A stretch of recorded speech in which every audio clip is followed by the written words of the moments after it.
Buen día a todos y a todas. Un gusto gracias por estar acá acompañándonos. Mi nombre es Diego Irricio, soy encargado regional para América Latina y Caribe para la Red Global de Gas y Petróleo. Una aclaración es que este seminario será en español e inglés. Pueden seleccionar idioma debajo. Hi everyone, my name is Diego Irricio. I'm the Latin America Caribbean Regional Manager for GON.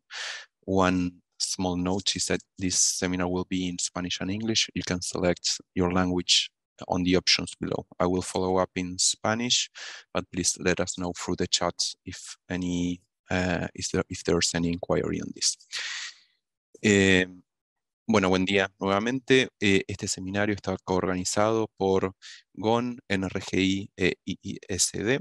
Forma parte de una serie de conversaciones y actividades que las últimas dos organizaciones vienen realizando, que tiene la pregunta o tiene la inquietud en torno a las empresas hidrocarburíferas en contexto de transición energética y crisis climática, y un poco lo que busca aportar y lo que busca contribuir es a reflexiones y a contribuciones desde activistas en temas de clima y desarrollo en cómo poder ayudar en la transición y ayudar en las conversaciones con las empresas hidrocarburíferas.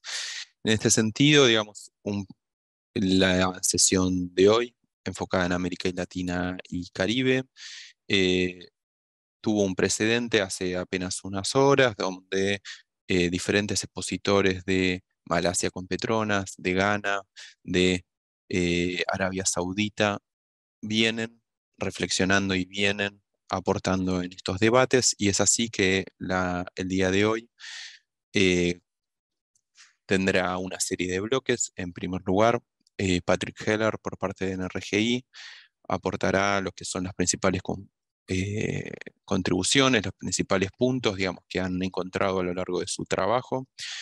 Luego tendremos a Rosenetti Barrios, de México Cómo Vamos, con más de 20 años de experiencia en el sector energético y financiero, con diferentes puestos de trabajo tanto en el Ministerio de Energía de México como instancias regulatorias de México, que ha formado parte del equipo de reforma constitucional de 2013 en México, como también de Andrés Gómez, que es ingeniero en petróleo, ha trabajado en Menos mal que es en español.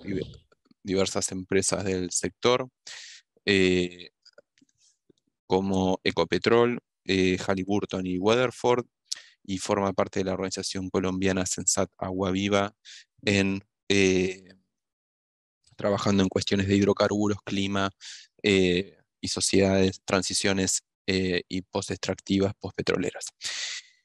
Eh, el último bloque, entonces, tendremos preguntas y respuestas y comentarios, así que por favor todo comentario, toda pregunta, si las pueden ir volcando en el chat, y recordamos y pedimos por favor que mantengan sus micrófonos silenciados hasta ese momento. Dicho todo esto, Patrick, bienvenido y por favor, adelante.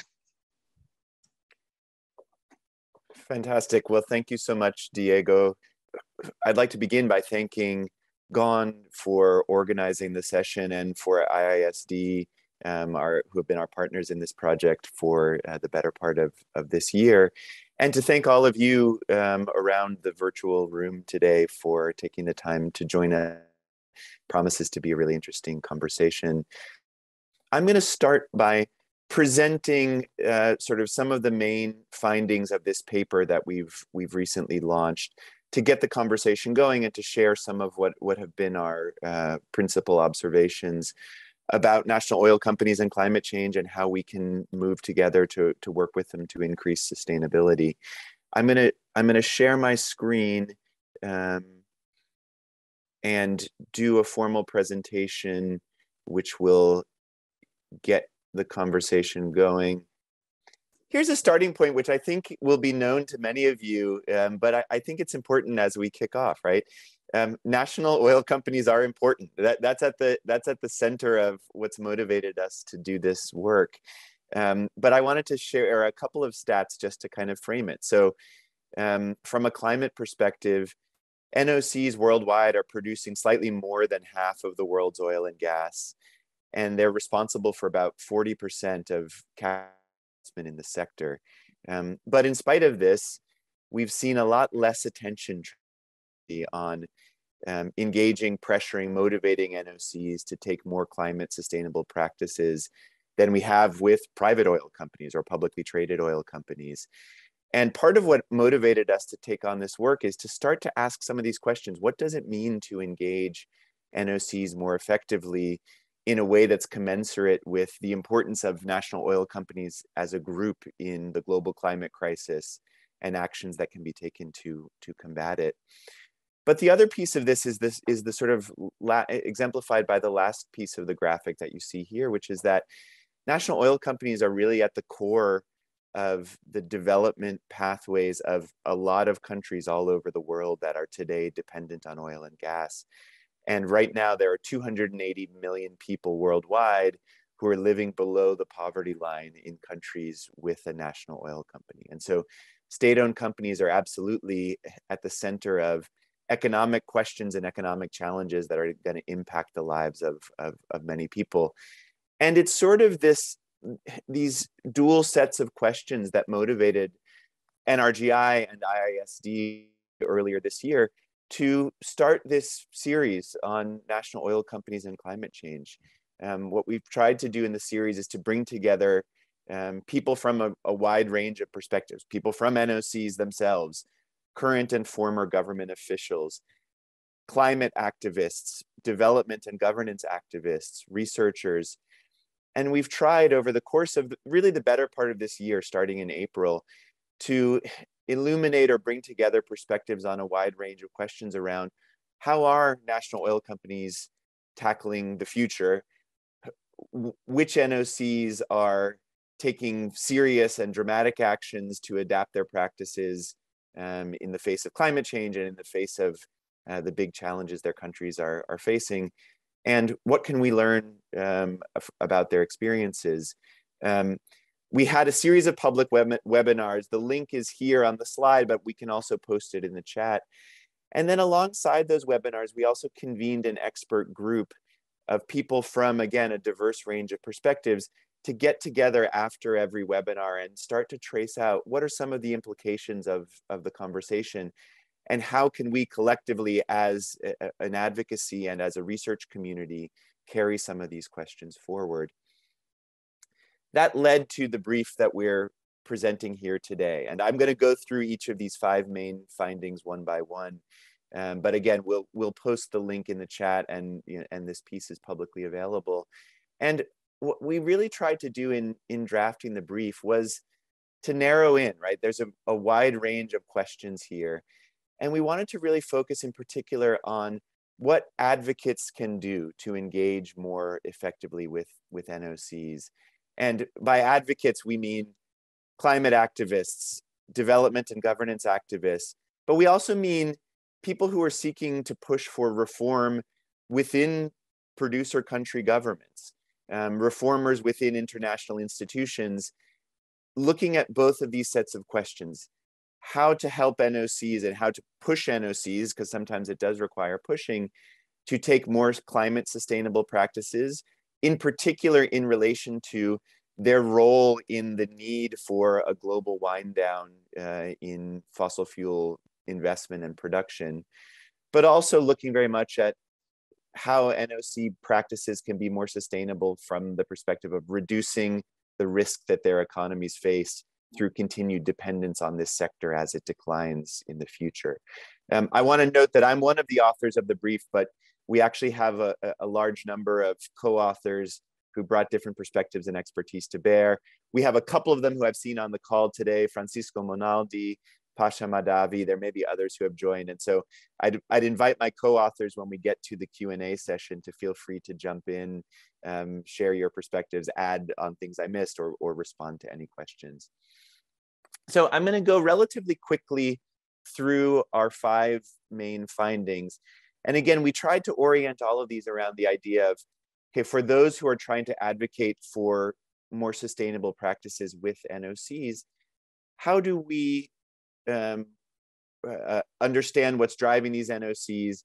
How do we encourage them to move forward in a way that's effective? And thinking about the differences between NOCs and international private oil companies and among NOCs themselves. So the first key finding on its face may look fairly obvious, but it's right at the core of how we feel we need to think about these questions. And it's quite simply that national oil companies are national, and that engaging with them means engaging with the ambitions of their country's governments and citizens. You know, private oil companies or publicly traded oil companies have to represent the interests of their shareholders, and that is really what drives them, or their owners. National oil companies are owned by the people of their nations, and they are in many cases called upon to play a huge range of roles in their economies and in the management of their oil sector. And in many cases, national oil companies have become sort of points of pride or symbols of national identity. And therefore, for advocates, right at the outset, when we think about what it means to engage with state-owned oil companies, the core principle that we have to start with is acknowledging their public roles and the challenges and opportunities facing their countries is necessary if we are going to have a realistic and meaningful approach to engaging these companies moving forward. The influences on NOCs, we're going to talk about international influences coming up, but right at the core of the starting point is that the most important influences on these companies are their governments, political questions that are evolving within their nations, and the economic needs that are facing their countries. And so engaging with those national level questions is right at the start the key to an advocacy that makes sense with and vis-a-vis NOCs. So the second key point is that interests cloud perceptions of risks. Now, what do I mean by that? Earlier this year, we in NRGI published a paper called Risky Bet.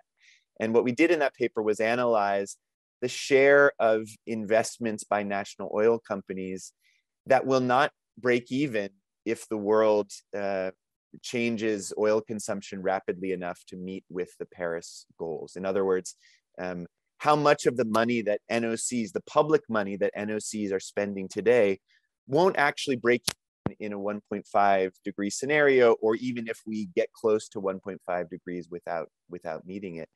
And what we found was that more than $400 billion of NOC investment worldwide is at risk. That means that if NOCs spend this money today and the world really does shift rapidly away or dramatically away from oil, this is money, public money, that will be wasted. And that creates huge spillover risks for the economies in which these companies are based. Money that could be today spent on diversification, could be spent on necessary social services, that instead is being sunk right back into the oil and gas sector with increasingly uncertain, ever more uncertain returns. And so these companies and their countries face significant economic risks, many of them. We'll come to the distinctions among NOCs in a little bit. But NOCs in many cases are so entrenched in the status quo in which the oil and gas sector is managed. Their self-interest as institutions is so intertwined with a preservation of oil and gas as the dominant part of their national economies, that there's a sort of cognitive bias that exists among many companies, such that they don't fully appreciate or acknowledge or understand, or aren't investing in analyzing the economic risks that they face. So one of the big conclusions that we drew out of this series is that it's really important for advocates to look at these economic risks. In many cases, they are more likely to resonate with policymakers within the producer country than a sort of broad global collective action consideration around climate change, right? Looking at and tackling the cognitive biases that prevent or impede NOCs from perceiving risks effectively is a key part of the ways in which we as advocates can help promote a more sustainable conversation within these countries. In some cases, that means helping NOC leaders see what role they may play in a low carbon future and trying to empower them and their governments to think of ways to succeed, even with a change in the way the economy is managed. That connects really closely to our third key conclusion, which is that the economic development of the producer countries really matters a lot. This is where we get into questions of the need for an equitable global transition away from fossil fuels. Because the reality is that reducing NOC production in many countries without an alternative to fill the resulting void risks creating significant harms for highly vulnerable citizens. Many of the countries in which NOCs are based have seen their economies dominated by the oil and gas sector for years. And it's not possible to just turn off the tap like that without doing very significant harm to people who are in need, people who are highly vulnerable and in need of support. This means fundamentally that inspiring or encouraging NOCs to change has to connect to a more fundamental conversation around how do their economies diversify. Now, that's been a question that has bedeviled oil-rich countries for decades, right? And in this, it was beyond the scope of this paper to sort of say, here's the way that we crack the diversification nut, so to speak. But what we've realized is that if we really do want to get serious about addressing the role that NOCs play in the production gap and in long-term risks for their economies, real action on diversification is more urgent today than ever. And so as climate advocates and development advocates work to encourage NOC reform, building real public pressure to make diversification a sort of top-line political issue is absolutely necessary. And so is a coordinated international campaign to really get global donors to invest in supporting new economic visions and strong economic alternatives in oil-producing countries. We can't just ignore the needs of particularly low-income oil states and just hope that they will shift. Empowering them, helping leaders within these countries empower themselves to build a strong alternative vision is really necessary. The fourth key finding is it became really clear early on that we needed to address how national oil companies differ. And for those of us who are advocates, we need to tailor our strategies to distinct types of NOCs. There can't be a one-size-fits-all approach. And so as we dove into this research, we looked in particular at 5 dimensions that we recommend that as advocates are looking to engage with national oil companies, looking at how they vary along these 5 dimensions, we think is really critical. One is different NOCs have varying levels of climate impacts, right? Just 7 national oil companies produce almost half of the oil and gas in the world, right? So there are a dominant set of companies whose actions matter the most for climate change and whose production has the biggest impact on the global production gap.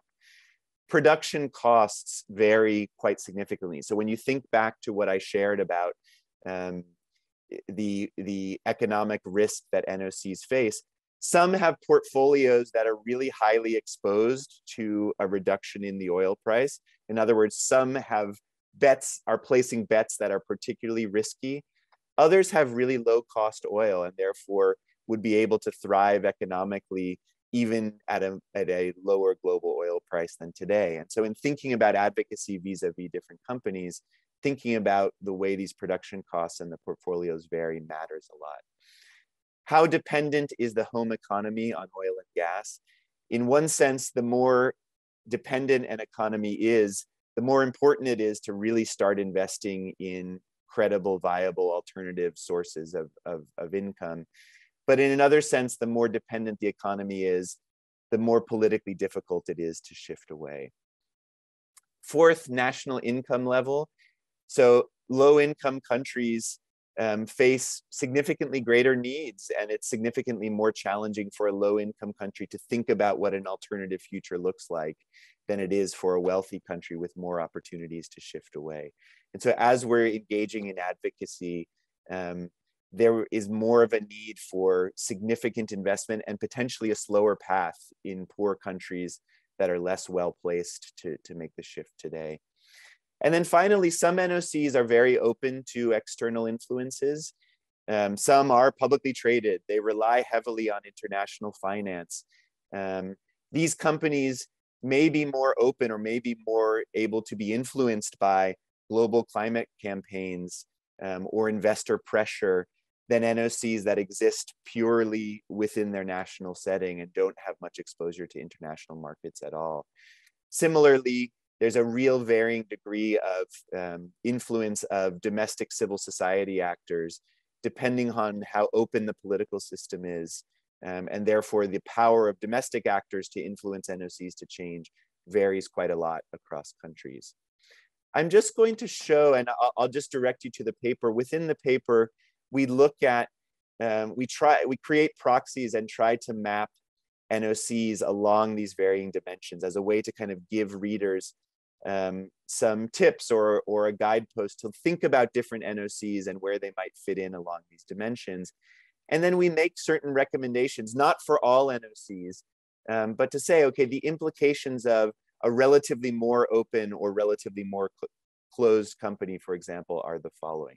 So I'm not going to go through all of those now, but if you dig around in the paper, you'll see some of those conclusions.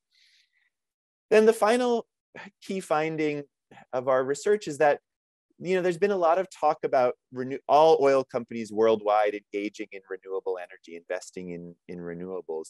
And what we found is that it can be an opportunity or an obstacle. And so as advocates, we have to think about key questions that can help guide us as we think about how strong a case there is for the NOC to be a significant investor in renewables in a particular country.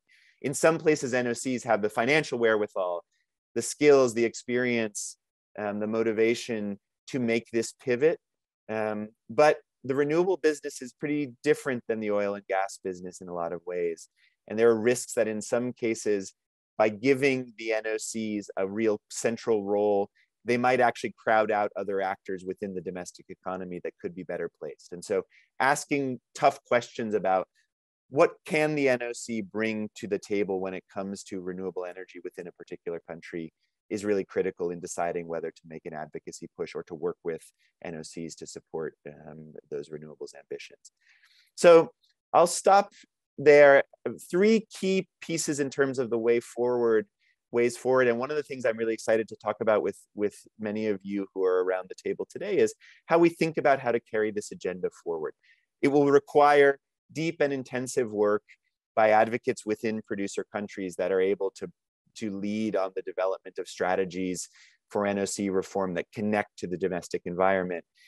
But it will also require significant international coordination, both on campaigns that may be valuable with certain NOCs that are internationally exposed, but also sharing of experiences across countries and across institutional settings. This is a long-term set of questions, we believe, that require working with NOCs, working with government leaders to ask key questions about what the future looks like. And so one of the things that we really feel today is an urgency to collaborate with governments, across advocates, with NOCs, to start to think about what that long term might look like and make a push for it beginning now. So I'll stop there, Diego. Back to you. Sorry I went on a little bit long, but looking forward to the conversation. Gracias, Patrick. Bueno, puntos que disparan, seguramente reacciones, pensamientos, reflexiones por parte de las dos personas invitadas, de Rosanetti. Bueno, Rosanetti, que invitándote un poco a comentarios desde tu experiencia, desde tu recorrido, ¿qué te parece y cómo se relaciona también con el contexto y la discusión de hoy en día en México, ¿no? Claro, muchísimas gracias, con mucho gusto. Me parece que el documento que nos presenta Patrick recoge los elementos fundamentales que nos afectan a todos los países que vivimos con una empresa petrolera. En el caso específico de Pemex, me encantaría comentarles que si bien la dependencia de los ingresos petroleros de México ha disminuido sustancialmente en los últimos 15 años, llegamos a depender prácticamente al 40% de nuestros ingresos y hoy los ingresos petroleros nos aportan entre el 15 y el 20% dependiendo de los precios del petróleo.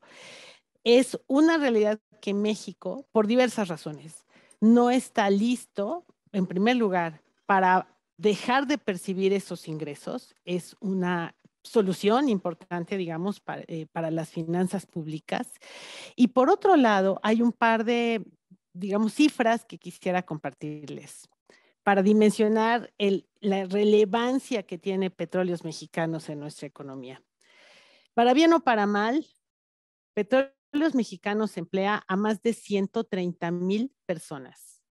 Estas son muchas familias mexicanas. Además de eso, los empleados que ya están retirados y que reciben una pensión de Pemex prácticamente igualan ya esa cifra. Estamos hablando entonces de más de 250,000 familias que dependen directamente de los ingresos de Petróleos Mexicanos. Están, por supuesto, todos los empleos indirectos que detona Pemex. Pemex es una empresa que en algunos estados del sur de México representa por mucho el principal detonador de actividad económica.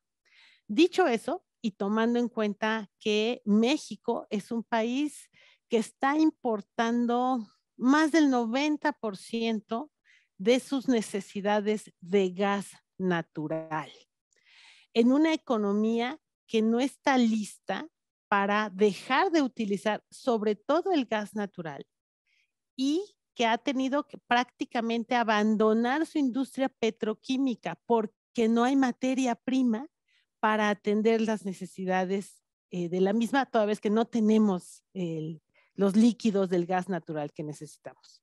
Si sumamos todos estos elementos, me parece a mí que hay un contexto más o menos suficiente para identificar la importancia de que Petróleos Mexicanos pueda seguir operando de una manera, vamos a decir, eficiente y por supuesto sustentable.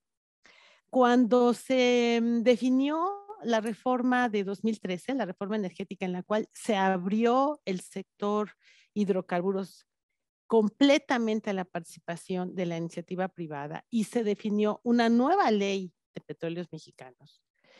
En mi opinión, por diferentes razones, hicieron falta dos elementos fundamentales.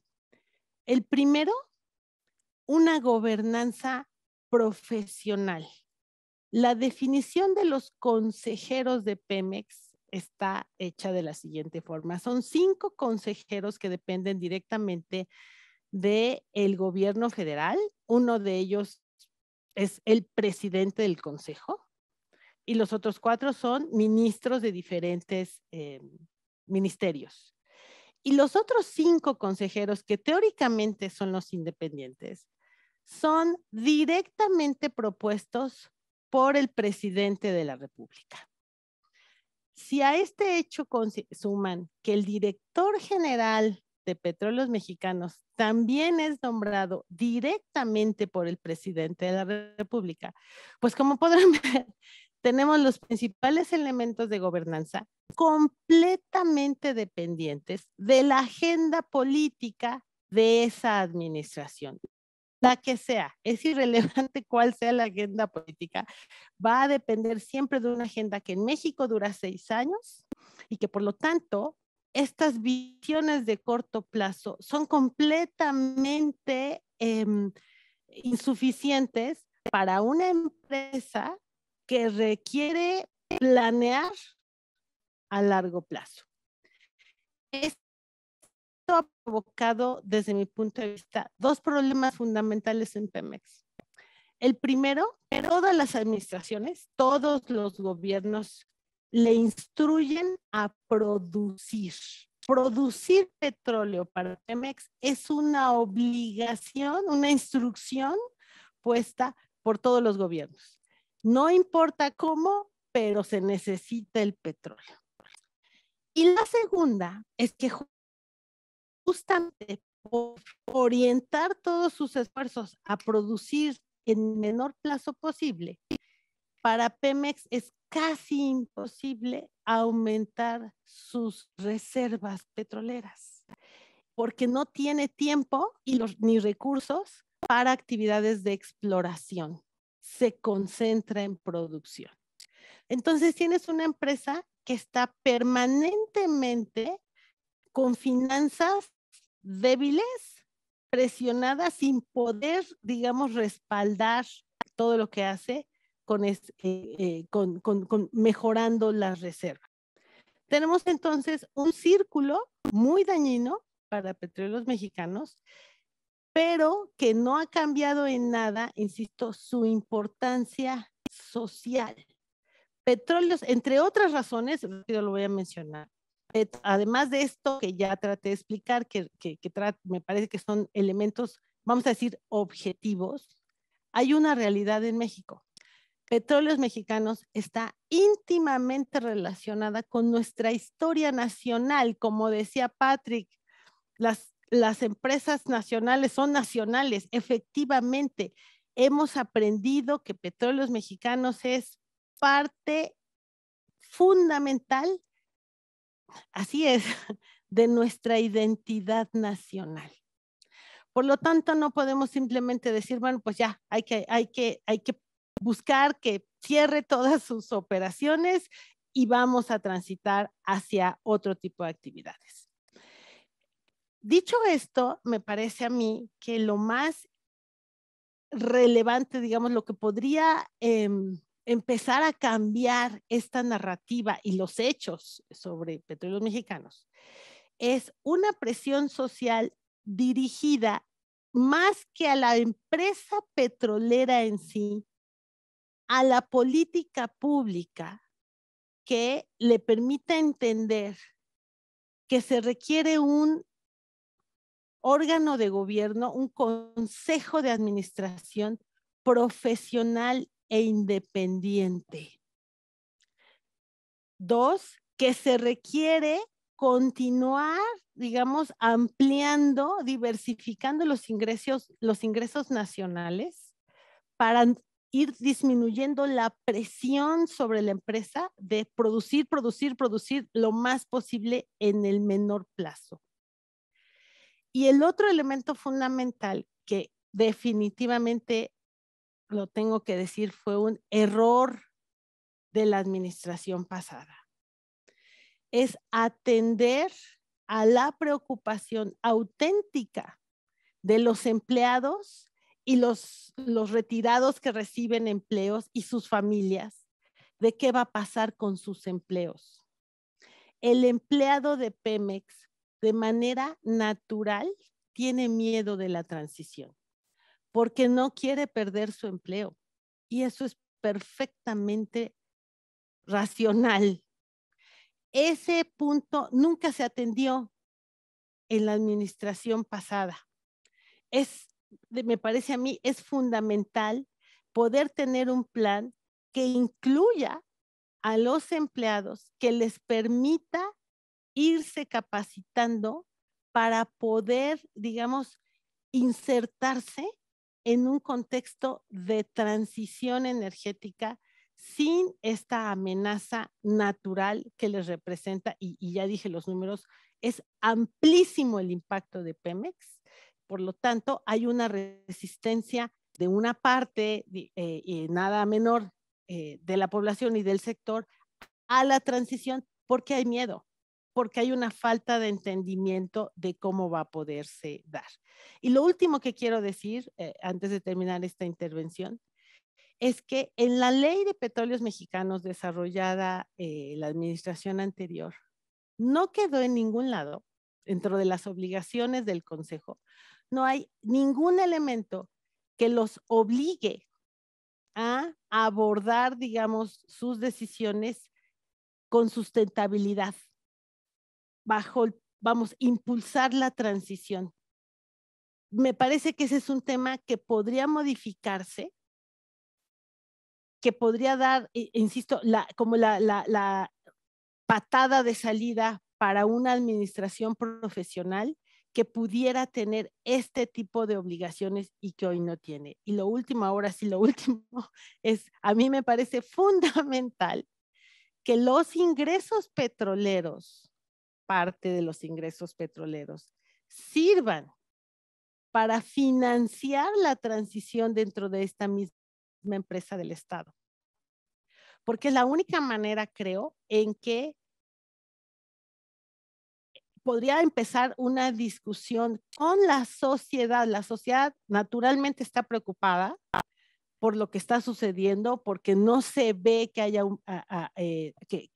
que avance la transición. No hay ningún elemento que nos permita pensar que Pemex está trabajando para insertarse en la transición, pero uno de los argumentos es, no tengo dinero, o produzco, como me tienes ya instruido, o me pongo a trabajar en la transición. Esto no debería de ser excluyente y me parece a mí que una forma de ayudarlos es etiquetando parte de los ingresos petroleros para financiar la transición. Y por el momento aquí dejo mi comentario. Muchas gracias. Gracias, Rosanetti. Pasamos rápidamente a Andrés. Gracias, Diego. Gracias, Patrick, primero por toda esta presentación. Tiene puntos muy interesantes que hace tiempos venimos nosotros analizando también desde la situación local, y compartimos algunos de los planteamientos de Rosanetti en términos de cómo se podría ver, digamos, esta situación petrolera tanto en México como en Colombia. Compartimos, digamos, en términos regional, pero las dimensiones de lo que son las dos empresas, pues es claramente muy distinta. Como ustedes mismos señalan en el artículo, en el cuadro en el que hablan de las dependencias de un país y del otro frente a lo que serían esos recursos económicos provenientes de la explotación petrolera. En los datos específicos de Ecopetrol, podríamos hablar que en general el sector petrolero contribuye con más o menos el 5% del Producto Interno Bruto. Y en la última década, podríamos señalarlo, incluso ha llegado a ser el 40% de las exportaciones totales, y que ha contribuido en promedio con 18 billones de pesos anuales en términos de impuestos y alrededor de 6 billones adicionales por concepto de regalías. También dentro de esto tendríamos que entender pues cómo están también unas numerosas obligaciones tributarias que se les, digamos, que se les otorgan a las petroleras, incluyendo Ecopetrol, y otra buena parte de lo que serían subsidios en términos de diferente tipo que se le entregan a las petroleras y que Ecopetrol también viene a disfrutar, digamos. Entonces, desde esta perspectiva tenemos que entender, por un lado, a Colombia como un país que no es petrolero. Las reservas alrededor de las que figuran pues en el análisis anual de BP son alrededor del 0.1% de las totales del mundo, que como vemos son unas reservas muy bajas. La producción actual está alrededor de 800.000 barriles diarios, que también es menos del 0.75% digamos, de la tasa de extracción anual diaria del mundo. Y al mismo tiempo nos encontramos en un país megadiverso, en un país en el que la naturaleza, en el que la biodiversidad es su principal riqueza, y en términos de crisis climática nos enfrentamos como país también a una condición de máxima amenaza. Colombia, de acuerdo a estos últimos reportes de la inteligencia estadounidense, dicen que es uno de los 11 países más, digamos, vulnerables a la crisis climática. Entonces estamos entrando en un choque tremendo de un, digamos, recurso que se tiene poco, del que en gran parte depende digamos, los ingresos nacionales, pero que al mismo tiempo amenaza la biodiversidad, que sería, digamos, la única manera de enfrentar la crisis climática de manera exitosa. Entonces es bien importante como que entendamos ese escenario. Como bien decía Rosanetti, lo mismo en Colombia, pues digamos, hay una gran dependencia en las regiones petroleras, tanto de las regalías como digamos, de empleos y de generación de economías alrededor del petróleo, pero digamos que son pequeñas. Y tenemos que hablar también de lo que es la perspectiva de futuro de una empresa como Ecopetrol. Entonces estamos hablando que, por un lado, Ecopetrol logra cubrir la demanda nacional de crudos y de derivados. Esto es un dato bien importante muy diferente al caso mexicano. Entonces, en Colombia, de esos alrededor de 800.000 barriles diarios que se extraen diariamente, alrededor de 360.000 tienen como destino la carga de las dos refinerías, que básicamente pues es casi la totalidad del consumo de hidrocarburos del país. Esto es una situación, digamos, interesante en términos también de lo que son las perspectivas de reservas.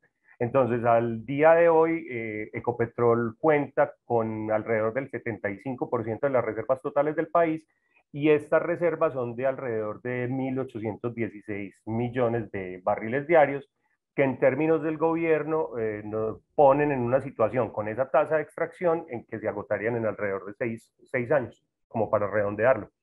Entonces, ya hay una clara amenaza de la situación, por un lado global y por el otro local, en términos de incorporación de reservas.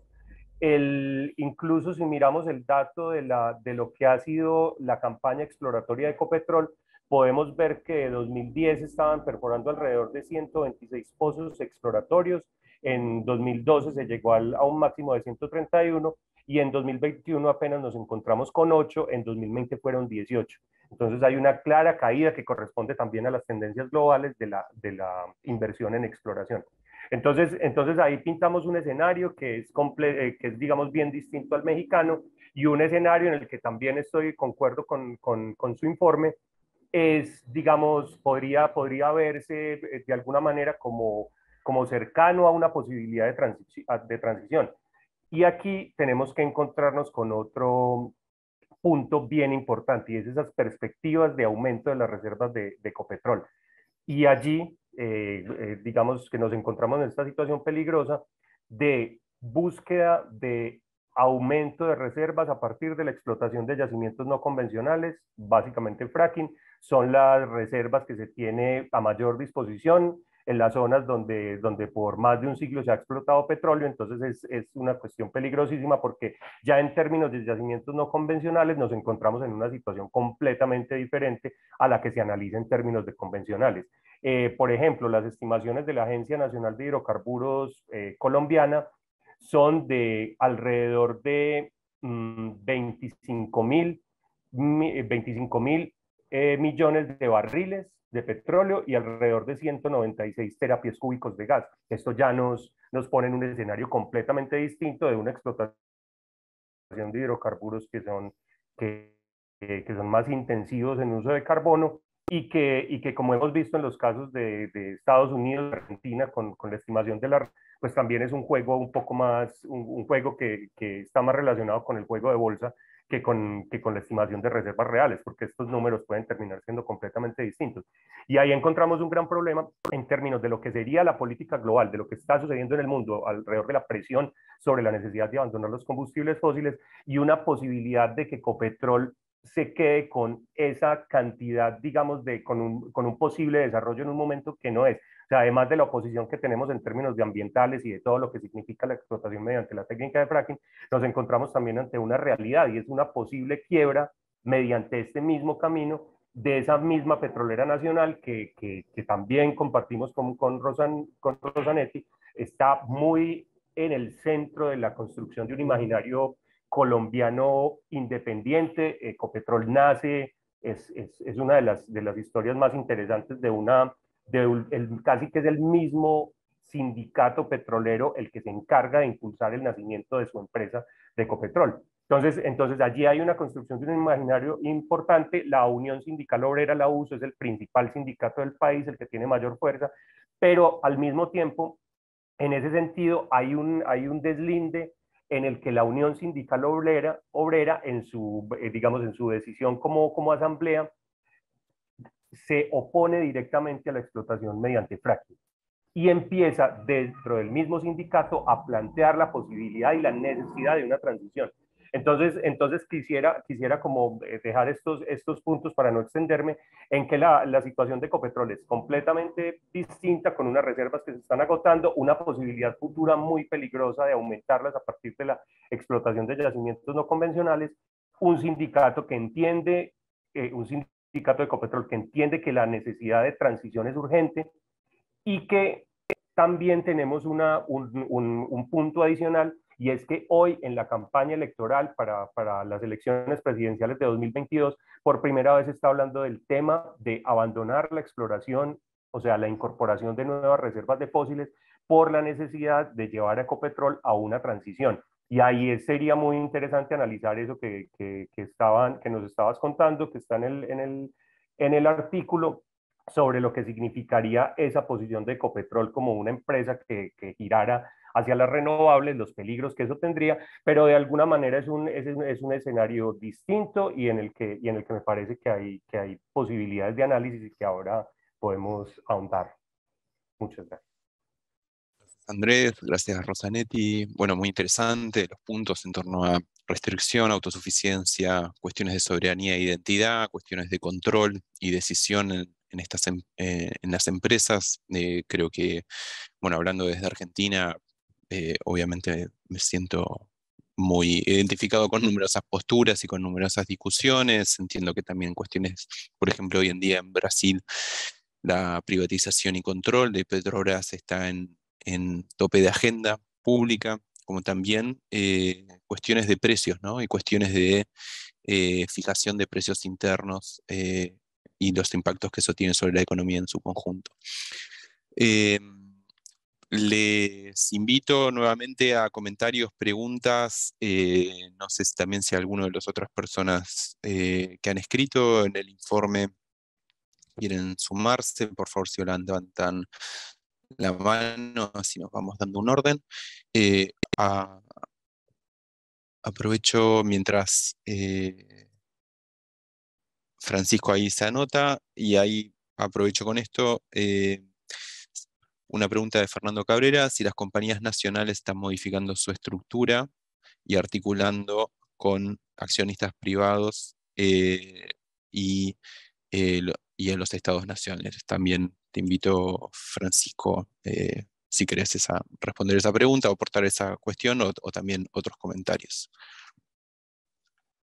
Sí, bueno, yo pensaba comentar sobre lo que se ha hablado hasta ahora. Me parece muy importante en los comentarios ver la diferencia que se presentó entre dos casos, ¿no? El caso mexicano y el caso de Colombia, que resaltan muchos de los temas que están en el informe, ¿no? Porque depende de las circunstancias de cada país y de cada tipo de empresa estatal cómo se debe abordar esta circunstancia, ¿no? Sin duda, Colombia es un país que tiene reservas mucho más limitadas, que tiene costos relativamente más altos que otros países de la región y que está en circunstancias muy diferentes. Por ejemplo, pensemos en otros países con grandes empresas estatales.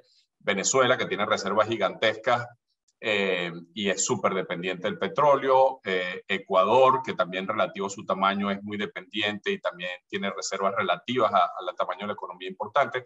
Brasil, que se plantea, por ejemplo, que ellos están apostando a la noción de ser como la alternativa geopolítica al Medio Oriente, porque su argumento es que si bien el presal tiene claramente costos más altos que el Medio Oriente, su argumento es la altísima productividad por pozo, termina haciendo que ellos tengan una relativamente baja intensidad de carbono, digamos, por barril, y entonces, y los costos, digamos, han ido bajando y ellos pueden aguantar, ellos creen niveles de precios que, como el informe que comentaba Patrick, que ellos estudiaron en los stranded assets, los brasileños, Petrobras insiste en que ellos podrían aguantar, digamos, precios relativamente bajos. Entonces, como que cada país tiene realidades diferentes que yo creo que en nuestro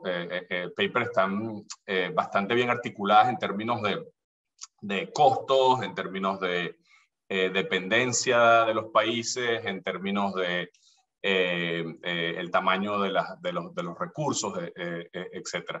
Solamente déjame agregar un par de otros puntos. Uno es que si bien nuestro informe está enfocado en el tema, digamos, de la oferta de petróleo, es decir, porque está discutiendo qué se debe decirle digamos, cuál debe ser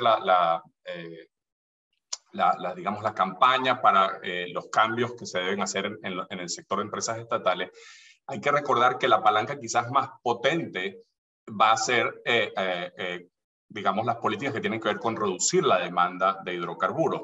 Y eso a su vez lo que uno, digamos, tiene que plantear en una campaña de empresas del Estado es recordarles que esa realidad va a ser así, es decir, que va a haber impuestos al carbono, etcétera, y que eso es lo que les va a impactar independientemente si ellas se quieren modificar o no, ¿no? Entonces que la realidad eventualmente las va a arropar, ¿no? Y eso creo que es importante quizás resaltarlo. La otra cosa es que muchas de nuestras empresas estatales han subsistido históricamente porque había rentas muy significativas en la producción de petróleo, es decir, ganancias extraordinarias. A medida que los precios bajen y que las rentas sean menores, la pregunta que nos debemos hacer todos es, ¿tiene primero sentido que existan esas empresas estatales? Que fundamentalmente uno de sus objetivos fue capturar esas rentas. Y en segundo lugar, si eso... digamos, si esas empresas van a poder operar en otros sectores, como por ejemplo renovables, en que las rentas son muchísimo menores, ¿no? Si van a ser capaces de ser eficientes o si es mejor, como plantea el paper, en algunos casos pensar en que esas empresas se reduzcan de tamaño. Y entonces si estamos pensando en que se reduzcan de tamaño, ahí la pregunta complicada, y se abordó en el caso, por ejemplo, de Pemex o de otras, es qué se hace con todos los stakeholders, con todos los actores, que obviamente los empleados de la empresa, los ejecutivos, etcétera, que obviamente tienen razones para no querer que esto ocurra, ¿no? Y entonces, de nuevo, volvemos al tema de que al final tiene que traducirse en política pública a nivel del gobierno y es una realidad complicada. Y en el tema de renovables hay que acordarse que es un tema muy diferente, porque es un tema en que en vez de exportar, aunque ciertamente en algunos casos se exporta electricidad, buena parte es para consumo doméstico con precios regulados por los gobiernos, y entonces ahí tenemos otras dimensiones de economía política que hacen el tema bastante diferente. Y con eso, bueno, gracias. Gracias, Francisco. Sumo a los comentarios, preguntas, una pregunta específica para Rosanetti también, ¿de dónde ves que venga la presión para que Pemex incluya actividades para un mayor rol hacia la transición? O sea, ¿qué tipo de actor? Creo que algo desarrollaste antes, pero bueno. Sí, no sé si puedo contestar ahorita. Sí, por favor. Perfecto.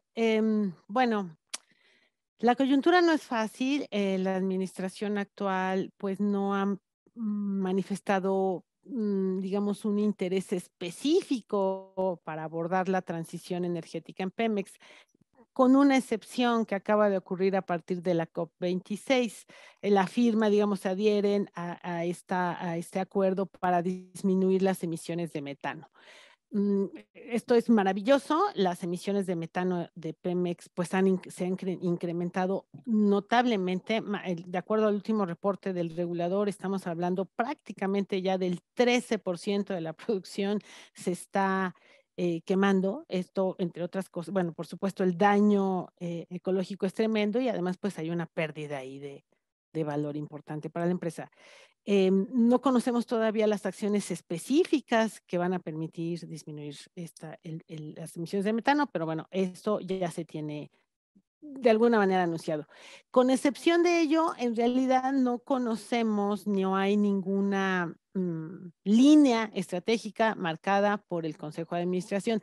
De ahí que yo planteaba en mi primera participación que me parece que la presión debe de estar directamente sobre la política pública, pues recordando que el Consejo de Administración está presidido por la secretaria o la persona que ocupa el Ministerio de Energía y que la mayor parte o la mitad de los consejeros son funcionarios públicos. Entonces, me parece a mí, insisto, que la presión tiene que estar ahí en términos de obligar al Consejo de Administración a adoptar un plan, una serie de indicadores, un plan que como cualquier otro plan para que se tome en serio, pues tiene que tener objetivos medibles, un presupuesto asignado y un plazo razonable. Creo yo que es por ahí por donde se puede avanzar e insisto, pues desafortunadamente actualmente solamente tenemos este compromiso en materia de metano. Gracias. Gracias, Rosanetti. Nos vamos acercando a la hora. Paya, y tal vez un poco la invitación era a últimos comentarios, preguntas y tal vez algunas última ronda de cierre por parte de Patrick, Rosanetti y Andrés. Paya. Yes, thank you, and apologies that I too will have to speak in English. I will keep it brief, but I wanted to make a note to add on to a point that Rosanetti had alluded to regarding the issue of labor and unions kind of earlier.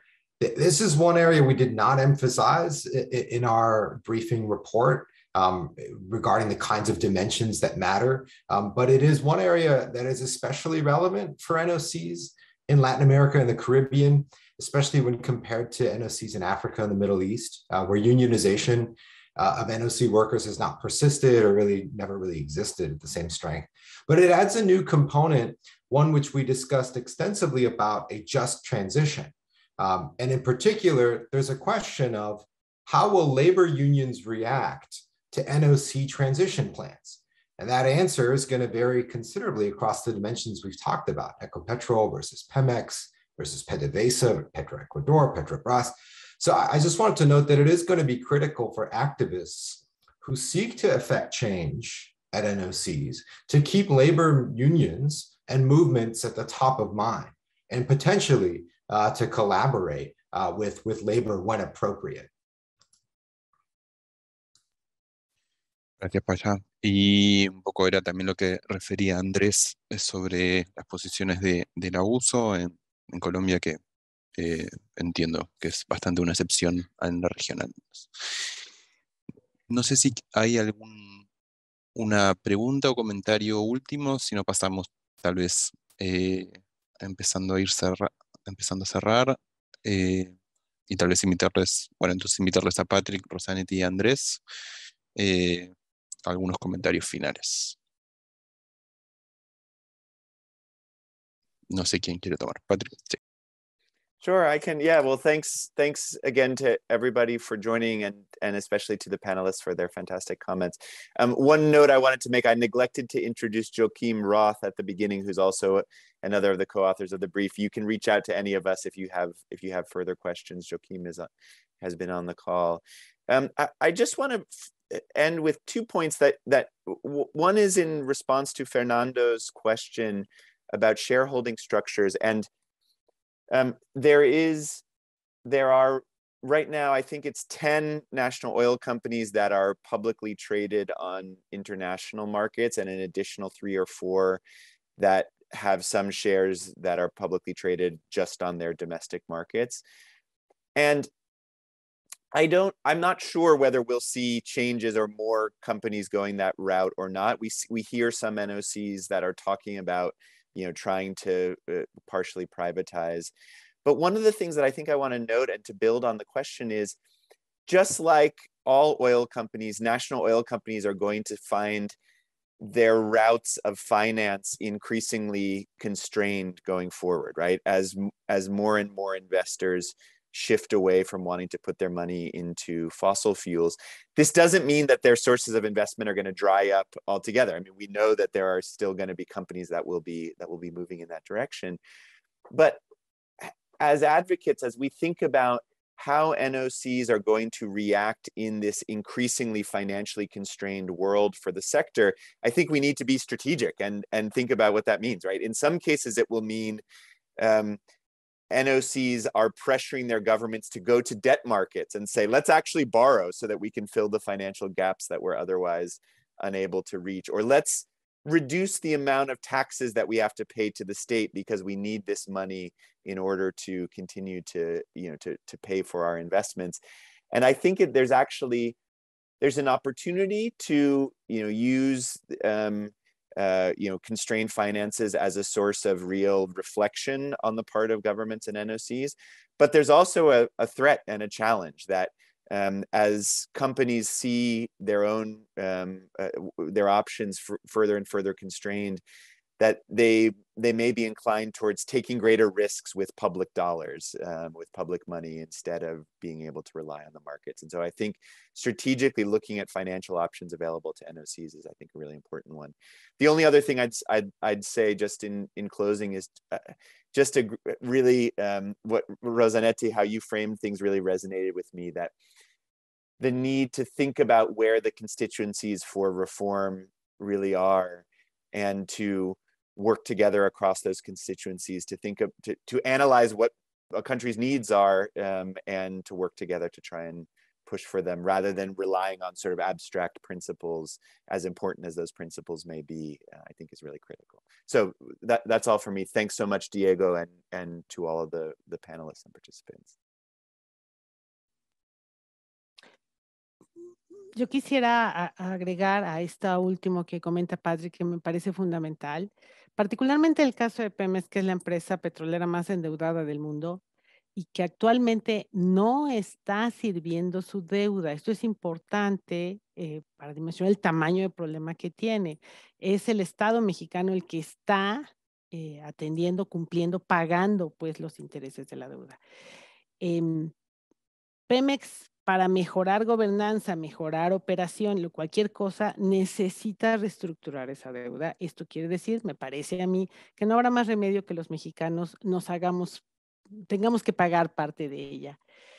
En este momento, en el momento en que esto se llegara a plantear, no tengo ninguna duda que tendríamos la obligación y la oportunidad de exigir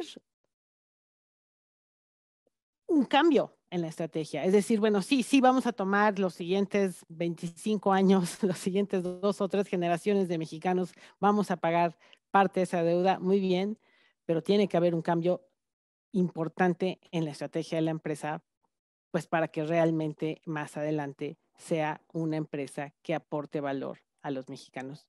Muchísimas gracias por la invitación.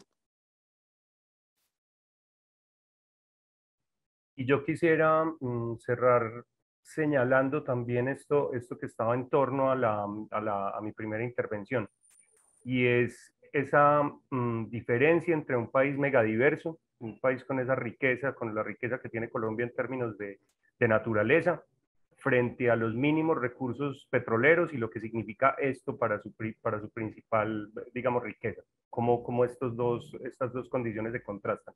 También en este sentido, entender que la necesidad de dejar los hidrocarburos bajo tierra y de poner la vida en el centro digamos, supera las discusiones económicas y supera, digamos, en términos de lo que nosotros debemos enfrentar, tanto como humanidad como en términos nacionales. Y en esa medida, también esos flujos externos de lo que serían compensaciones para países como México, como Colombia, por las condiciones en las que tienen, por las asimetrías a las que siempre hemos estado sometidos, también es una cuestión importante. Y también resaltar ese parteaguas en el que nos encontramos hoy con Ecopetrol, en el caso específico de Ecopetrol, y que me parece que puede ser una cuestión de ampliar en términos del artículo y de un posible futuro, lo que significaría un Ecopetrol con la ampliación de sus reservas a partir de la explotación de yacimientos no convencionales. Y también importante pensar que Ecopetrol tiene planes de expandir sus reservas en términos de offshore, pero del offshore en aguas ultraprofundas, de la misma manera en que Brasil tiene las del presal.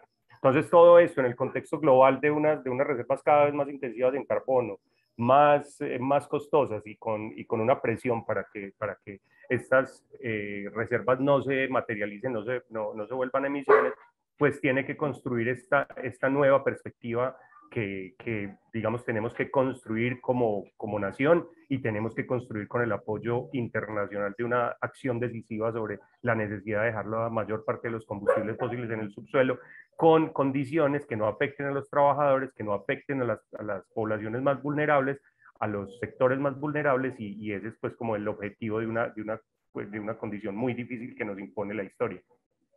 Muchas gracias. Bueno, muchas gracias a Patrick, Rosanetti y Andrés, a las diferentes personas que fueron interviniendo, obviamente a las intérpretes por garantizar estos puentes y estas comunicaciones. Nuevamente, esta sesión estará subida como la anterior. Están los diversos materiales y los documentos que comentó Patrick en la web de IISD y en RGI, a quien agradecemos muchísimo por la invitación para este evento. Así que, bueno, buenas tardes, seguiremos con las conversaciones y esperemos que nos veamos pronto. Muchas gracias a todos y a todas.